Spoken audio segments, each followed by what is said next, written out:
in Hollywood, Goat Heaven, here at Goat Talks Podcast, episode 2. It is Sunday, November 7th. Rest in peace to my parents. This was their wedding anniversary. So, happy anniversary in heaven to the Reverend and Mrs. Clark. I am once again Goat Heaven Hollywood. And as usual, by my side, I got the one, the only Goat Alexis. Alexis, how are you? I'm feeling much better with this podcast because the last one went so well. So today I'm feeling good, feeling real good. Oh, yeah, most definitely. We had, for everyone who didn't miss, make sure you go back and check it out in the archives just last week. It was episode 1. It went really well. Better than I expected. And it's just moving forward, just going to be smooth sailing from here on forward. We thank everybody that was in the premiere. At one point, it got to over 100 people that was watching it. And then, other people also came on. And I'll tell you, I was very happy with the turnout because we was going up against New Edition and Bobby Brown. They were streaming at they were streaming at the same time. I was like, man, I was in here watching hours, but I was like, man, as soon as it's over, I'm running right over there to that Bobby Brown New Edition. Right, right. But it was good though. It was a great first show. We had a lot of good feedback on it. Couple of people upset with you, but Well, that's the way it is. The truth is gonna upset you. But you did have. I seen a lot of our viewers and your fans and your supporters out there defending you. So all in all, I it was a didn't good time. even see any of that. I'm not really sure what you're talking about, but I don't give a damn because one thing about it, I am going out of my way to be fair. And so, Exactly. yeah, I'm not saying anything negative. I'm not making fun of nobody. If you guys can't, take the truth or an honest opinion about your faith, then that's a character flaw on your end. But we are bloggers. We are going to talk about it all. So just be prepared for that. I'm not here to make enemies. I'm here to talk about tea. This is a hobby for me. I love it. Same for heaven. So if you disagree, make sure it's just that, a disagreement. But as soon as y'all talking shit and stuff like that, like I check out. Like I don't care about that. I'm too grown for that. Right. I hear you. All right, so we had a lot of things happen this week. So let's get to our first discussion of the day. And of course, everyone knows that Alberto Martinez, aka Alpo, was shot and killed. It was Halloween morning, I believe, and ironically, that's October for you when it comes to in this industry. So, Halloween morning, shot and killed. They said he was shot 5 times. Now people are saying he was shot even more than that. He was on Frederick Douglass and I believe 146 in Harlem, back in his own stomping grounds. Why he was there, I have no idea. Um, and I think the question is because people aren't really, they don't really know how to react. They don't know whether to say, should I say rest in peace? Because, you know, I didn't personally know him. And a lot of people, mostly people of today, know him from Cameron portraying him in the movie because Right. that's how most people know him because I grew up in that era. He's about 7 years older, 7 8 years older than me, but I grew up in that era. Now I'm from Long Island. I didn't hear about them. They were from Queens. I mean, they were from Harlem, so I didn't really hear about them. Like we had our own Rich Porters and Alpos like around our area, but they were big time kingpins back in the '90s or '80s. Yeah, so I'm gonna say '80s and late '80s, early '90s. So most of the people that know about him know about from what they've seen on social media. And he's not from what I've seen, and you can get your take on it, he was not a good dude. He was not a good dude, and you know, I guess it is a discussion to have whether when you're in that life, are any of them really good dudes? You know what I mean? Like there's I think that's a discussion that needs to be had. Like that's very testy because there's a lot of people out there listening that has family members that's in the street game, in the drug game, and heck, I'm sure there's somebody listening to us that's in the street game themselves. But um the thing is, how should we feel about when you heard when you first heard? Were you like, oh man, because he is a, he was half Dominican, half black. He is a brother, and I never like seeing a brother lose their life, like regardless of the situation. But in this situation with him, I was actually surprised it took this long. What says you when it says it's tough? Because it is testy when you're dealing, because that is somebody's son, that is somebody's brother, that is somebody's, you know, relative. So what was your feeling on it? How did when you heard that he was killed? I feel nothing. I Right. feel absolutely nothing. I feel like the life that you lead ultimately the way that you die, and that goes for the people, especially like him. You know, you live by the gun, you die by the gun.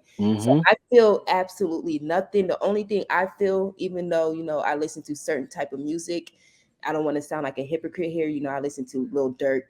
Herb is my favorite rapper. Right.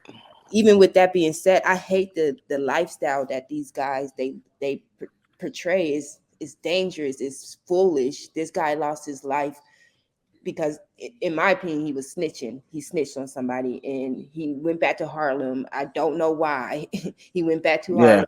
They That say that was just rubbing it in the face. Now, yes, so I think he was just cocky. He was being he felt untouchable. And when I saw that, I immediately thought of 6ix9ine, and that's the only thought that came to mind was 6ix9ine. And right. if there's something similar is going to soon happen to him. But I feel absolutely nothing. If this was a law abiding citizen, doing good deeds and good things for the community, I would feel different.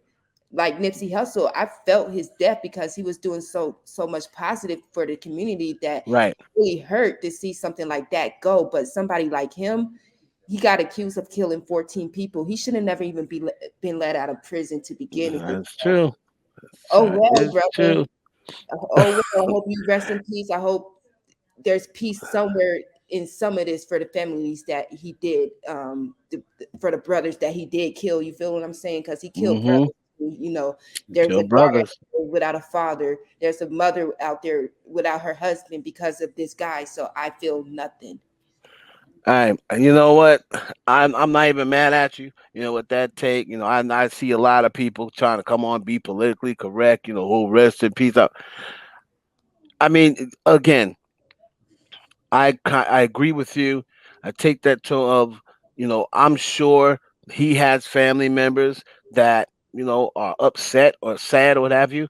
But you also have to take it and look at it at the light of the families that he not only the ones he killed. What about the ones that whose lives he destroyed with his drugs and others that in different states and you have to remember something. This took place in the 80s. Those men, some of those men's children are walking around. Some of those, their men's nieces and nephews are walking around and they have to relive this with Paid in Full with the movie. And now they're gonna have to live with that. They may not have even knew their father. They may not even, Rich Porter, if Rich Porter had a child, someone, they may not even knew him. But you're coming back to the place. And then I had also seen like a few months ago, he made a video where he was going through showing people where he dumped Rich body Right. and was just cocky with it. And I was saying to myself, like, man, how is this dude still walking around Harlem?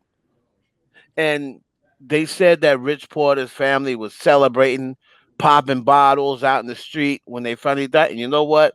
I'm not even mad at him. Hey, well, rest in whatever, wherever you at. Hopefully your soul is at rest, and hopefully it's some sort of, of course it's not going to bring back the people, but hopefully it's some sort of retribution for Rich Porter, and his family, as well as the other families. Whenever stuff like this happens, and we're gonna move on, and whenever something like this happens, it always reminds me of good old Slick Rick. I always keep coming back to those, to the realest 8 words ever said on record, and that's when he, in Children's Story, when he said, "This ain't funny, so don't you dare laugh. Just another case about the wrong path, straight and narrow, or your soul gets cast." That's it. And that's really what life is about. What what you do in this life is gonna transpire and affect you in your next life. So just keep that in mind. That's all I'm gonna say about that. Moving on. And this is something that you broke. Actually, we probably broke it around the same time. Funny to see, and we didn't even know You didn't even know. I thought I was the only one with this story. I was See, that's ready what happens. See, that's why to. we're on the GOAT podcast. So I'm thinking, I thought I goats had think one with alike. this. Wow, y'all didn't even hear the conversation earlier. He mentioned this, and I'm like, wait, what? I was like, no, bro, this is my story. that that is so funny. Like goats think alike. See, this is the reason why it's goat talks. Um, Megan Good. Uh, Shout out to Megan. Like everyone knows that follows me is in my live. I've told stories about me and Megan Good. Like she became a really good friend of mine during my Block TV days. And as you know, she married Devon Franklin. A lot. It's funny because when people say, "Oh yeah, she married that preacher," I don't think Devon is a preacher, but he's a church. He's a very religious. I think he's like a speaker or a member of the church. I don't even know if Devon is an actual pastor, but is he a pastor? Because I always seem to get confused about. I know he's into the church, and I know he's. Is Devon a pastor? That's all I've ever heard, that he was. So I would think that he is. We just gonna call him pastor because That's they were calling her the preacher's wife and another. So as you know, she married Devon Franklin, and honestly, when Megan married him, I was shocked. I was shocked because it just, she had dated 50 Cent. She had dated Thomas Jones, professional football player. And Thomas, I know him. That's my boy. Shout out to TJ. Thomas is like a football thug. Like he's like a thug football player, right?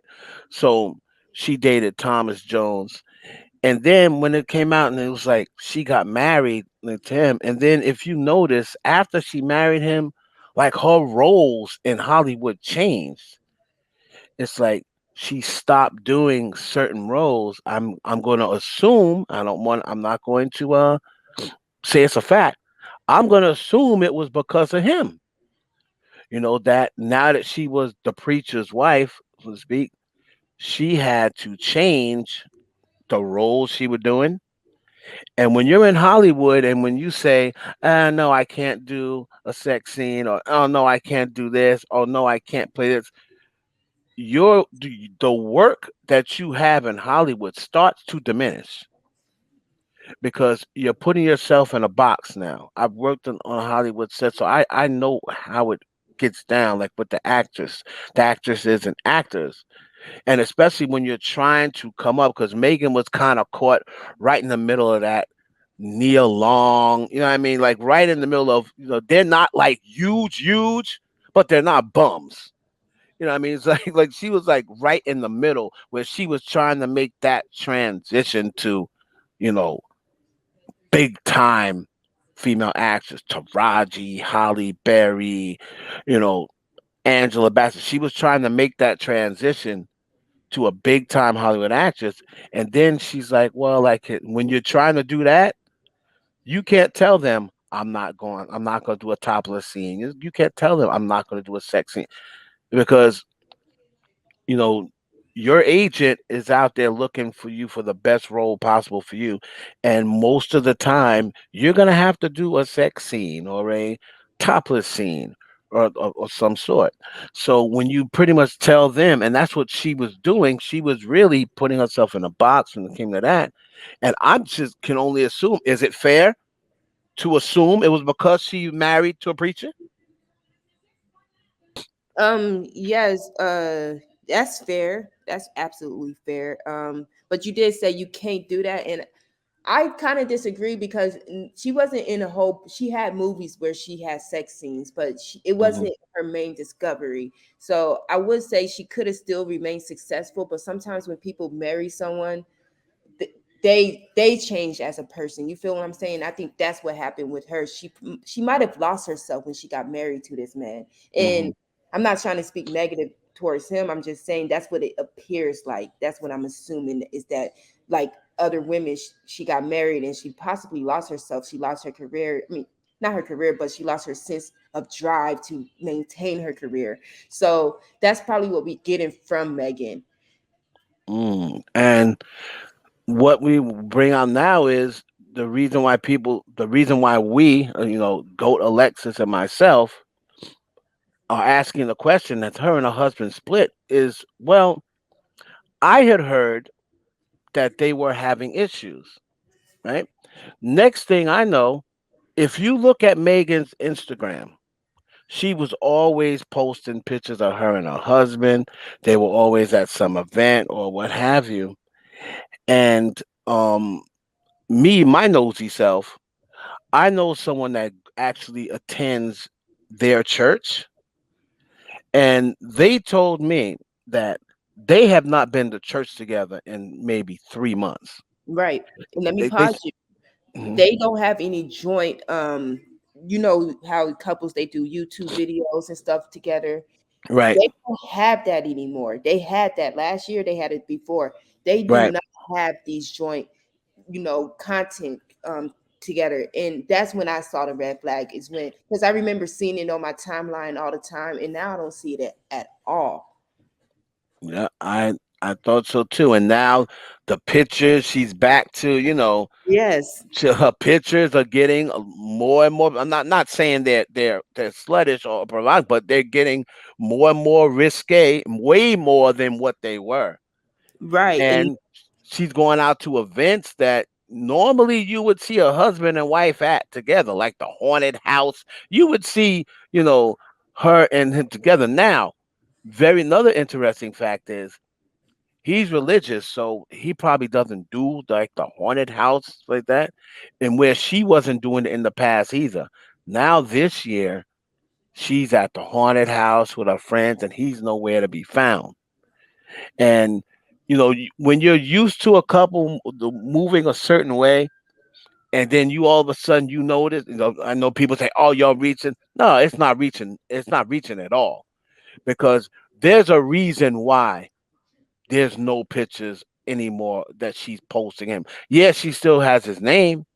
She still has last name, but there's been no posts. That just means they're probably not divorced. Um, there's no posts at all of them two together.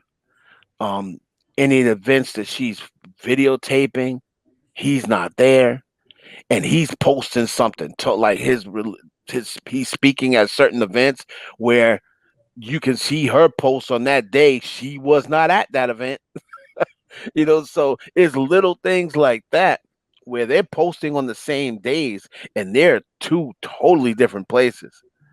So that was not how it was with them before.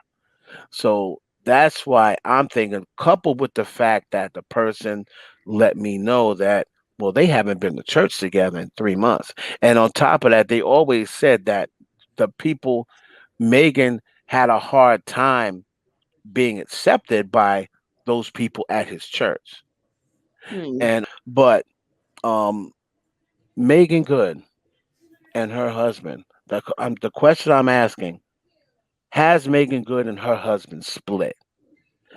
Um, you did notice that. the same way that Megan had been moving with her husband, they're not moving that way anymore. And what I mean by that is they don't post together anymore. Um, there's certain events that he goes to that they would be together. They're no longer together, at those events. Um, what made you? Because it's ironic that we both saw it. What made you think that their marriage might be in trouble? They used to have, content that they would put out together that would Hmm. be joint. And as you can see, all this year, they put no content out together. And Right. not just that, back in October, early October, she put a picture online. And of course, she changed the caption, but I have it screenshot here. So there's no denying it. She said that as you heal, your attractions, they change. Toxic becomes becomes less excitement, and peace becomes less boring. So she's kind of putting out there that she's having changes in her life, and she's posting Mm. certain type of pictures. She's not posting him at all. You know Hmm. what I'm saying? So I kind of noticed that, and once I noticed it, I'm like, they had to have split, because anytime you have celebrity couples talking in code like that, you have to Right. know that a split is coming in the near future. Yep. We're gonna keep our eye on that as well. And also note that you guys only heard this from me in heaven. Period. Yep. Ain't And nobody just else you talking can about go this. out there and check, and everybody's like, "Oh, black love. Oh, you're no." Then everyone else is so enamored with just black love, they're not even noticing. Right. So, And this is like a yep, TMZ type of story that we just exactly. let This is y'all goat stuff. They're gonna break in. Everybody's gonna be like, "Oh my god, I'm so shocked," but we won't be shocked know because at we saw all. it coming. Um, quick, go through this quick. Someone asked me, and I'm gonna ask you: do you think this is true? Does Nicki Minaj get the respect she deserves? Someone asked me during the week, why is Nicki Minaj so disrespected? Um, I don't think she's disrespected. Like me personally, I am probably one of the people who do not feel as though she's disrespected. I feel as though she gets the respect she deserves, but like everything, you know, your time on top in the music business has an expiration date, and that's just with everyone. And I believe that Nikki, as good as she is, I believe she came along at the perfect time where there wasn't really much competition. And not saying that she wouldn't have still been on top, or not saying that she wouldn't have still had the career, a successful career, but there was no competition in female rap for maybe 5 or 6 years, you know, when Nikki was on the scene. So I don't think it's much about disrespect as much as I think it's just her time. She's in the backside of her prime, and a lot of things happen along the line that sped the process up. The things that she did and the bridges she burnt and the feathers she ruffled. Um, but as far as being a rapper and artist, I don't think she's disrespected at all. What's your take on that? She 1000% doesn't get the respect that she deserves. I'm just going to answer that question. Okay, Um, she's been blackballed in the music industry for the past, I would say, 6 years. agree. It's a fact. She's been blackballed. And I don't agree with the reason why she was blackballed. Miley Hmm. Cyrus did say something slick to her. And I hate that anytime a black woman responds to something slick or disrespectful, we get the bad name. She Hmm. didn't deserve to get blackballed because of that. And they also said because of that performance she did at the VMAs. I don't know. I know you're into that At the stuff. Grammys, Right, which they told her to do. right. So I don't know about all that, but I know regarding the Miley Cyrus stuff and her godfather ending up blackballing Nicki Minaj, that was Hmm. so foul in my opinion, and it should have never happened. Period. Yeah, Period. that's what a lot of things that where I have the issue. with people in the industry is when Nicki got blackballed. Where are all the black artists, you know, that was should have been in her corner? Like at that point in time, Nicki was like the not just female rapper. At that point in time, Nicki was like top three rappers in the world. Okay, men included.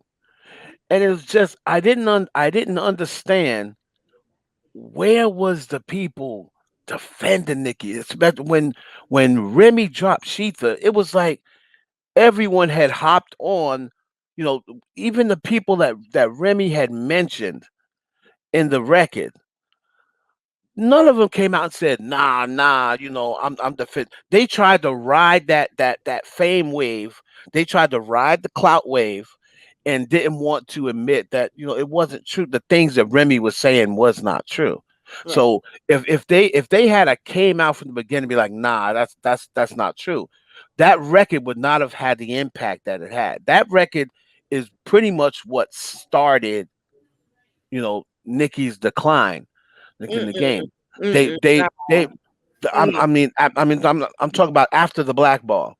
That record is what made everyone to because that record was being played everywhere, everywhere. Yeah, Without and the as I'm listening to the lines, I'm like, but she's not even telling the truth. right, Like the stuff she's saying is not even true. And it was like nobody was listening to that. Nobody was even caring whether what Remy was saying was true.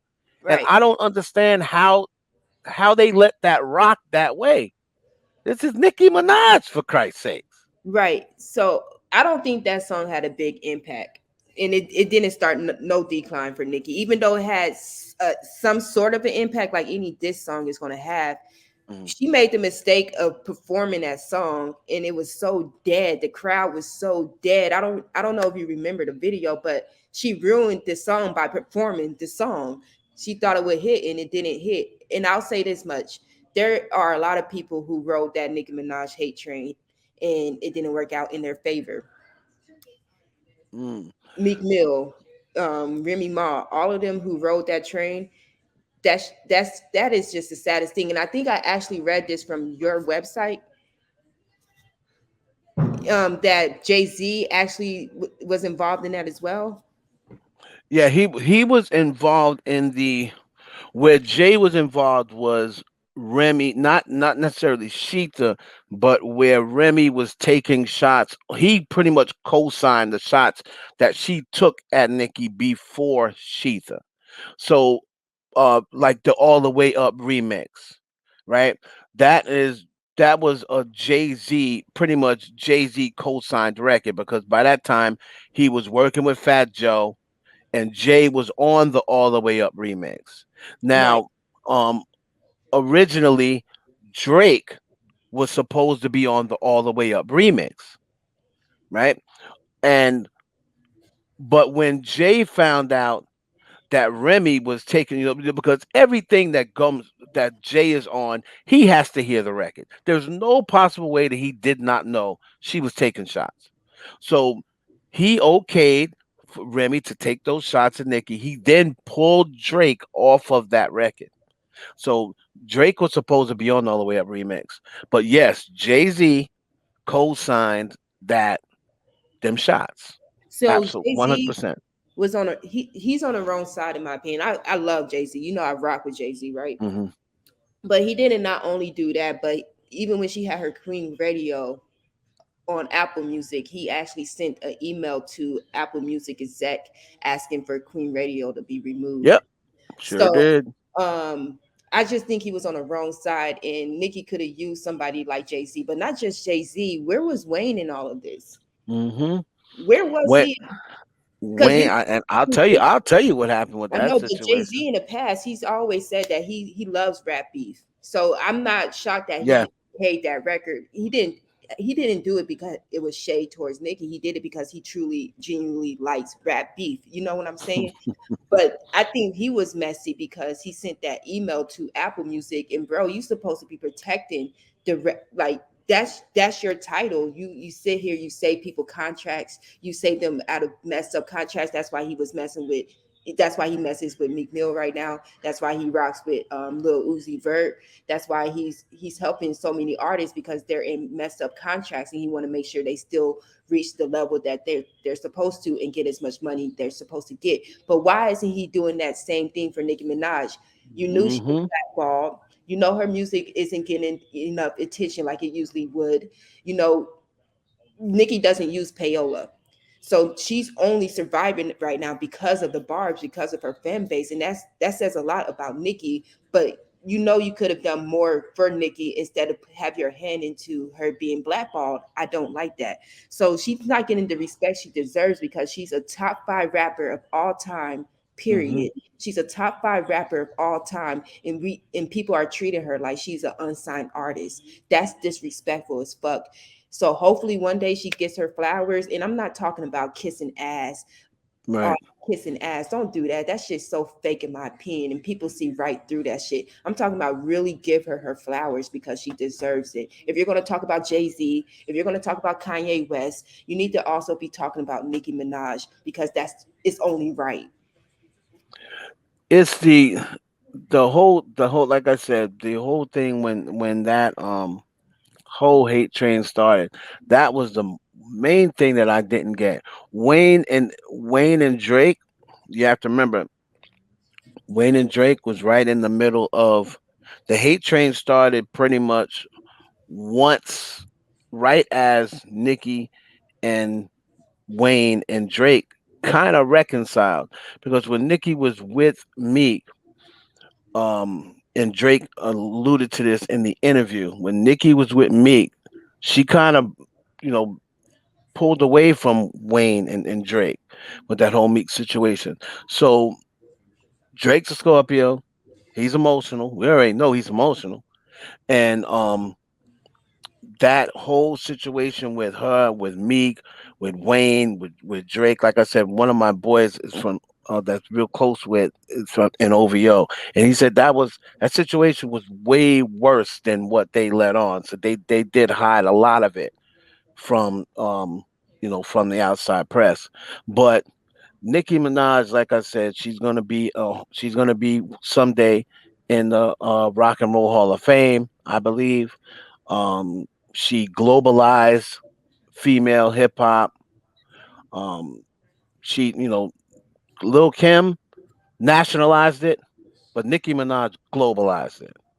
Yes. So, so that's why I always tell people. Why I always tell the little Kim fans when they say, "Oh, you don't give Kim no credit." I give Kim a lot of credit, but Nicki Minaj globalized female rap, and that's just a fact.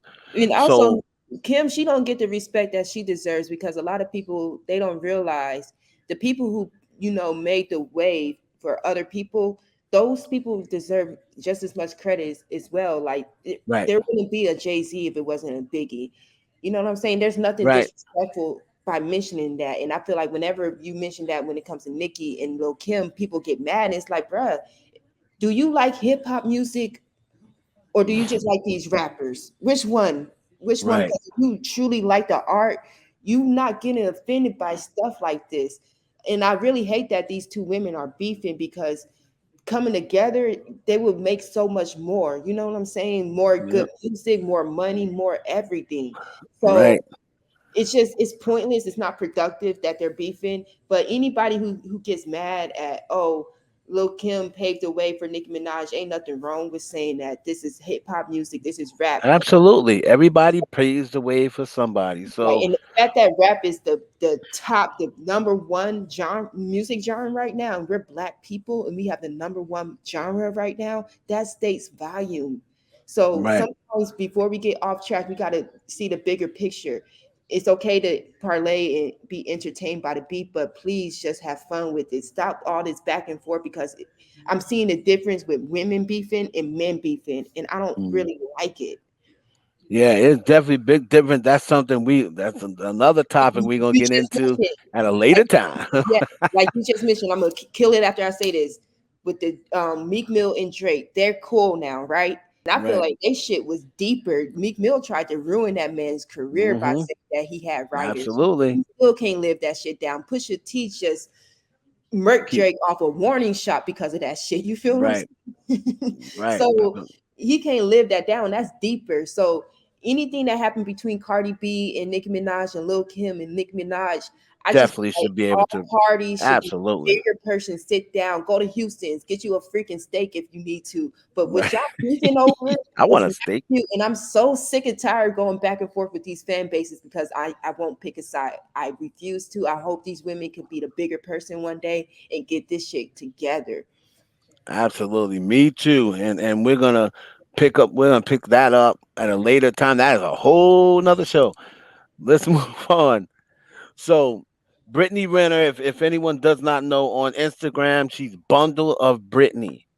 And she is right now was trending from an interview with DJ Academic, where DJ Academic, as usual, was coming for a female.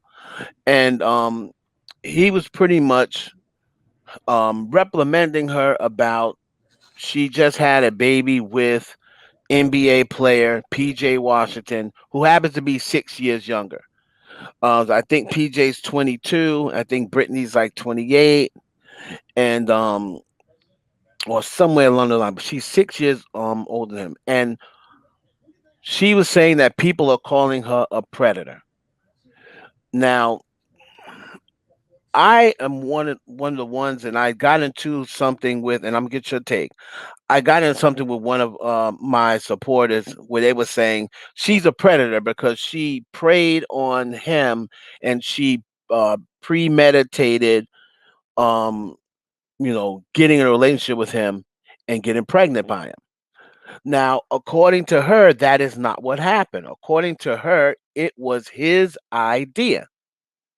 Now, my question to you is should Brittany Renner be held more responsible for this or PJ Washington? These are two grown adults who are consenting, but I want to rewind for a second because people are so obtuse to their own actions, and I hate it so freaking much. Ain't nobody calling that girl a predator because she's 26, he's 20. Bitch, don't nobody care about that. I don't care about Mhm, that. We're calling mhm. you that because you went to a college campus and said, hide your sons.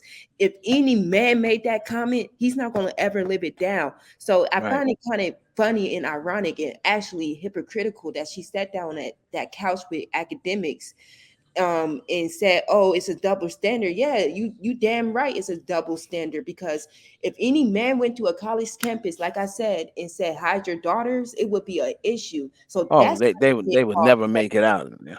Yeah. That's all I Their gotta say. career be over. Shoot, because she pissed me off. It's like, how don't you know why people are calling you that? You said a predator thing. You're not gonna live that down. Period. So Right. I don't care. It's 2620 is not a bad thing, but you said it's his idea, but you went to the college campus to get somebody like him. So of course, a little boy who just got out of high school wants to have fun with a porn star. Yeah, that's his idea, Hmm. but it was ultimately your fault because you sought that. You went out and you sought somebody like PJ. So stop with the cap. Stop. You're a predator because of what you said, not because of you being 26 and him being 20. Right. You know what you was doing. Nobody is So dumb. now at this point, and I'll push back a little on this. At this point, PJ Washington is very aware of who Brittany Renner was. When he first started dating Brittany Renner, he knows wrote a book about how many men she slept with. She wrote a book about sleeping with celebrities.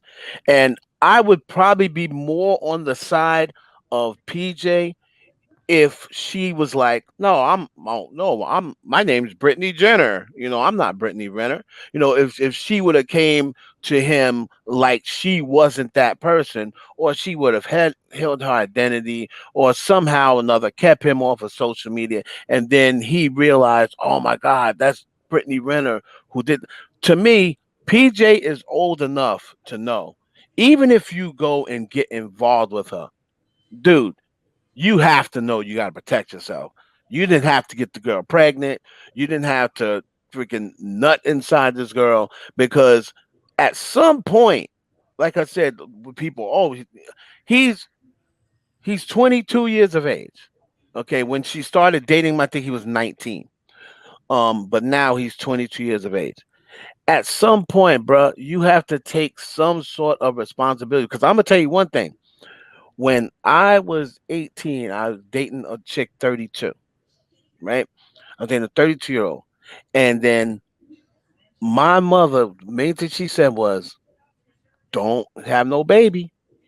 Don't get her pregnant. I was dating a and if I would have got that girl pregnant, my mother and father, they would have held me accountable. So maybe I'm coming from their, a perspective of how I was brought up. They would not have blamed her because they would have No, said, you know what? You need to hold yourself accountable and protect yourself and yeah, not get this girl pregnant. yeah, and that's coming from your perspective. But since I am a woman, guess who will be held accountable as well? Because I knew what I was doing. I'm older than him. I'm more mature than him, and I have more experience than him. You feel what I'm saying? So I would get the Mm, blame. My parents be looking at me like, "You old as hell. You just got pregnant by this little boy." yeah. That's the truth. So yeah, that's your perspective, and here's my perspective. So it would really be on the audience to come up with their own perspective based off what they just heard. But I don't. Him being a youngin, him only being 19, her being the real adult in this situation. Mm, That's who I'm going to blame, the real adult. And like I said, I don't care about the age difference because at the end of the day, he's not like a minor. You feel what I'm saying? mhm. I care about the comment she made because it was inappropriate and it was predator like. And that's why she's getting the title. So that's it. That's my 2 cents on this whole topic because she's an airhead if she can't get that. Y'all make sure y'all comment in the comment section. Do you think Brittany Renner is a predator? Do you think she should be held more accountable than PJ, or do you think it should be equal accountability for both? Now, really quickly before we get into the topic of the day, I just want to bring this up, and I bring this up because I do notice a lot of my people. This is more so for our people, not I'm not trying to discourage in any other culture to turn off the podcast or anything like that because this is really for everybody. But I notice it more in our people, and it's that they don't like talking about death, wills, life insurance, and they don't really understand the importance of it. It's more so everyone is worried about that money, that amount of money that you're getting right now, and you're not really concerned. I see a lot of people, about people are not really concerned about what happens when you're not here and your kids or your wife or whoever you leave behind is left holding the bag, so to speak. Because I know from losing both my parents, let me tell you something. It is expensive. It's expensive. Like when you're left, me and my brother was pretty much left to bury my parents, take care of their affairs, or what have you. And it's just thank God that my parents already had this stuff prepared. But if they did not prepare for them not being here anymore and think to themselves, you know what, we're not going to leave our kids holding the bag, man, I've seen so many people situations where their their parents die or their children die, whatever, and the kids are just and the people are just left in the mortuary, just left in the morgue because they can't afford to bring their body home or they can't afford to put the person away. So I want to get your take on that. On I take life insurance. Like I know it's a touchy situation. Black folks hate. I'm not just saying only black people. Black folks hate talking about death, and they don't like talking about wills because you feel, oh man, I have to talk about a will. That means I'm getting close to death.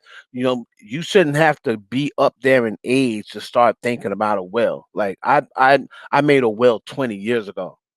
I mean, so one because you don't want your family struggling like when you're gone.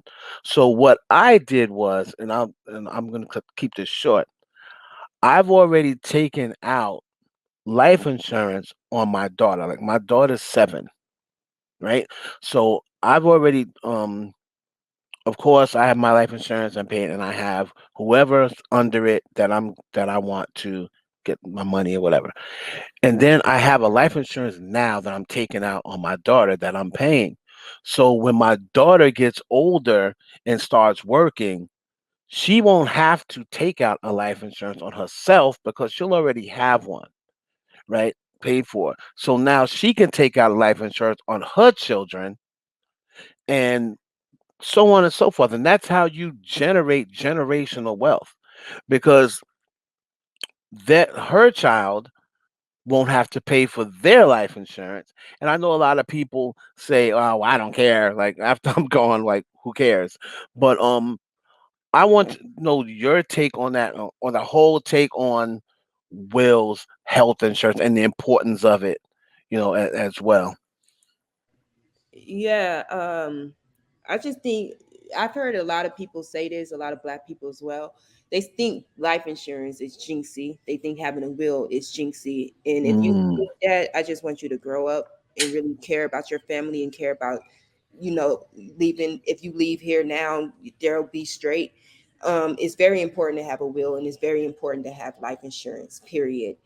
There's no reason for somebody in your family to be dying and you're asking strangers on GoFundMe for funds. Life would be much easier, and life would be just much better and safer if you just go ahead and get life insurance in a will, because you should be wanting to take care of your kids even if you're dead. So that's mm, number one. But number two, also before you get life insurance, make sure you're asking all of the questions, the proper questions. yep, What what would be the reason why you wouldn't pay out my family if I died? yep. Factors goes into that. Make sure I wouldn't tell anybody to go do something like this and not tell them all the, all the steps that, these life insurance companies, they do anything not to pay out your family. So make sure you're asking all the proper questions before you actually get it, and make sure you get it because it's important. There's GoFundMe should be for, you know emergencies and stuff like that, but life insurance, just like with your car, you wouldn't drive your car without car insurance. So don't live on this earth without life insurance because it's very important. I and amen to that. I definitely love that take. Bet the take that something you just said that was really perfectly on point. You definitely have to ask. Okay, it was that thing about asking the questions because as many as um life insurance policies that great take, and I totally agree. The one thing that you said that really is very important, and that is to ask questions because my mother, she had a lot of life insurances that did pay out, but then there was this one big one that they didn't pay. And there was really no, we were like, wait a minute. The same company paid out the other ones. Like she had like 5 of them. And then she had, 4, good sized ones where we would all get, a good chunk of money. And then she had one huge one that was like the amount of all of the other 5 together. And they didn't pay that. They didn't pay that out. And it was the same exact company that paid out the other ones. And we're like, wait a minute, how is it that you're not paying this one, but you paid all the other ones? And so that is a very good take, and most important thing you said. Ask those questions of why. What would be any reasons of why you would not pay out this this life insurance? Because there was nobody. My mother died of a stroke of the brain. That is not a sickly condition. Like a stroke is not something. So what they tried to say was, oh, she had a stroke because she was sick. So they tried to make that they tried to make that argument saying, oh, it wasn't natural causes. It was she had a stroke because she was sick. It was a sickly condition. And they didn't pay it. We tried to contest it. They did not pay it. So very important, like to ask that those questions. That's a great take and a great point. Finally, as we always do, our topic of the day. Last week it was: Are we really mad at the Kardashians or mad at ourselves? Um, any comment? People still want to comment on that? You can do that in the comment section. Real quick on this one is a topic of the day, and we want to discuss is YouTubers and should they be held accountable for gaslighting? What I mean by gaslighting is I followed the Alexis Sharkey case very carefully, and Alexis Sharkey, if everyone doesn't know, is a was a YouTube influencer, excuse me, a social media influencer that was um killed by her husband. Okay, so her husband killed her, and for months it happened last November 2020. Okay, so and he just they just went to arrest him September 2020, right? Now, up until then, there had been no one had been arrested. There had been no so-called suspects, what have you. But YouTube, the YouTube content creators made countless videos about Alexis Sharkey. And the YouTube creators that have those heavy subscribers, they were getting 400, 500, 600,000 views. One person had 2 million views on an Alexis Sharkey video, right?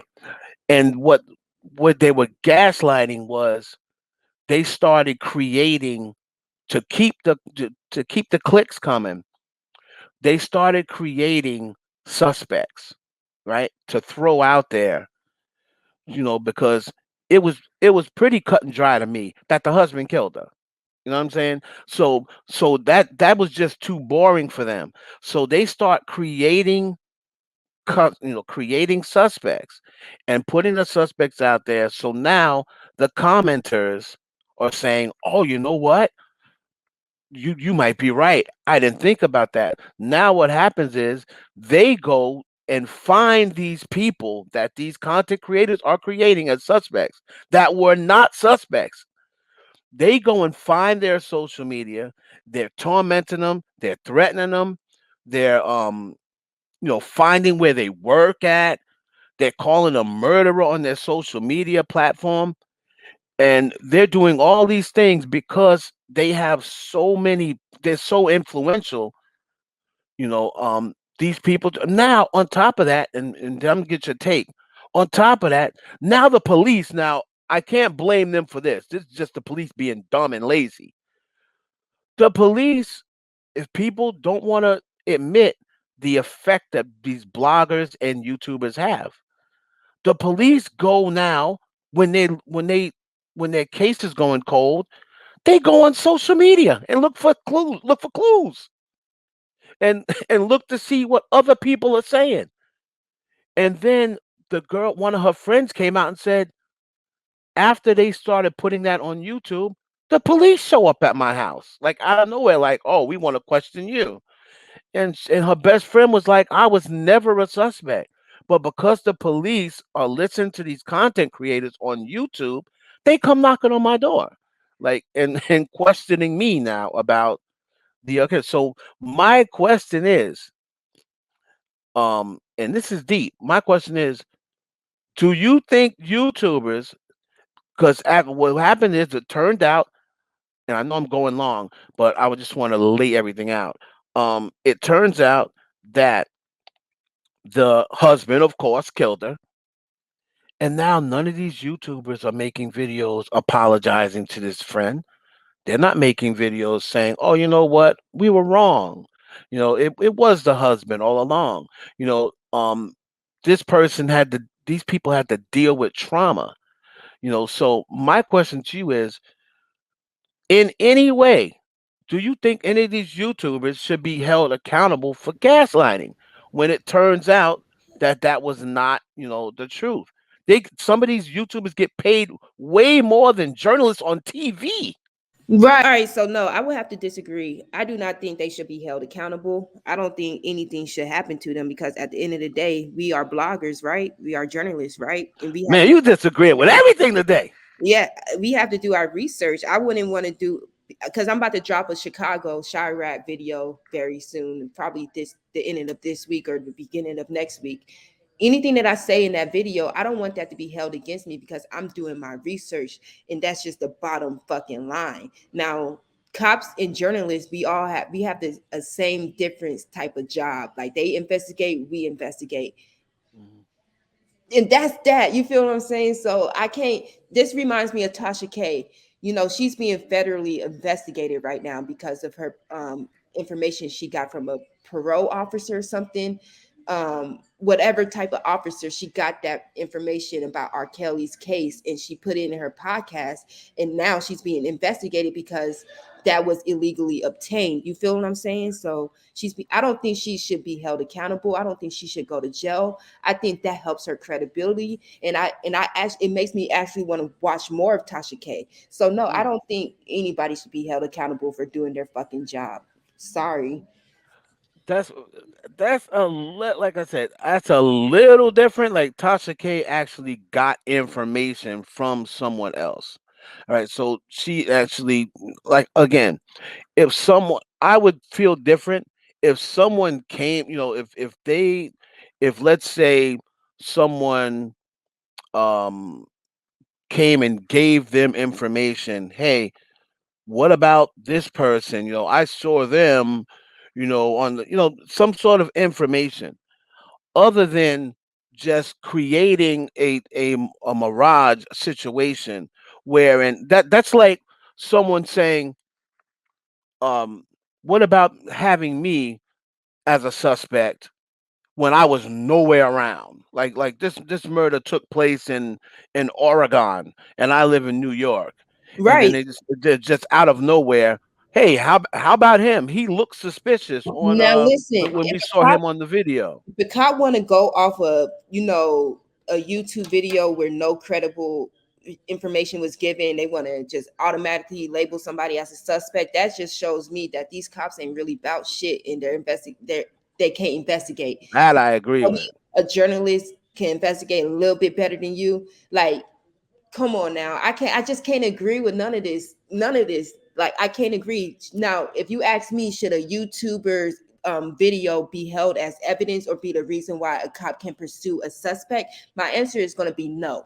But if you want Mm. me to say these YouTubers are going to be held accountable for doing their job and they're not even overstepping any boundaries, they're just talking about a story that's public, I will never agree to that. But should cops be able to watch these videos and seek a suspect after watching the video? Absolutely not. Do your job, do it the proper way, and make sure you're arresting the right person. Period.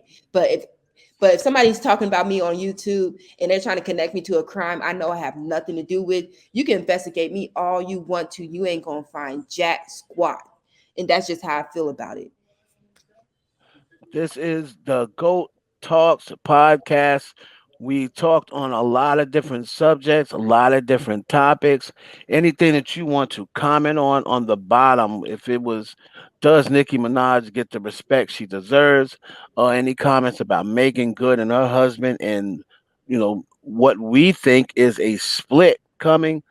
If you want to talk about, Alpo, I don't mean to laugh, but if you want to talk about Alpo in the comments, Brittany Renner, is she a predator or not, or should the male be held just as accountable? And if you have any questions for me or Alexis on life insurance, health insurance, wills, and the importance of it, please do not hesitate to leave your comments in the comments section. Right. Whew. And also, me and you, we gonna have to start going live on IG so we can start, talking with everyone. So it won't just be them leaving a comment. And I want to be able to talk to people and see where they're coming from. And Right. if there's any disagreement or misunderstanding, we could be able to talk to people, say, no, you just misunderstood that. This is what I meant. Let me further Right. explain. Right. Like, I want to be able to do stuff like that, because I think that's the disconnect with YouTubers and their audience, is that they don't go live enough with their audience. And I don't ever want to make that mistake. So if this is something that y'all like, y'all fuck with, and y'all definitely want to do, just put that in the comments and we'll do it. But I definitely, me and you, we definitely got to get into that. Yeah, I think that'd be, good. Maybe doing a, when every time we premiere this, maybe doing a live after it, or before, or something like that, where people are watching and they have questions to ask. Say, oh, I gotta address her about this. As soon as the live is over, we can go live together and address any questions, and that'd be cool.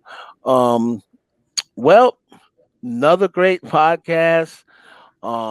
I want to thank everybody. We want to thank the IE Network. We want to thank all our people, all of Goat Alexis people, all of heavy hitters.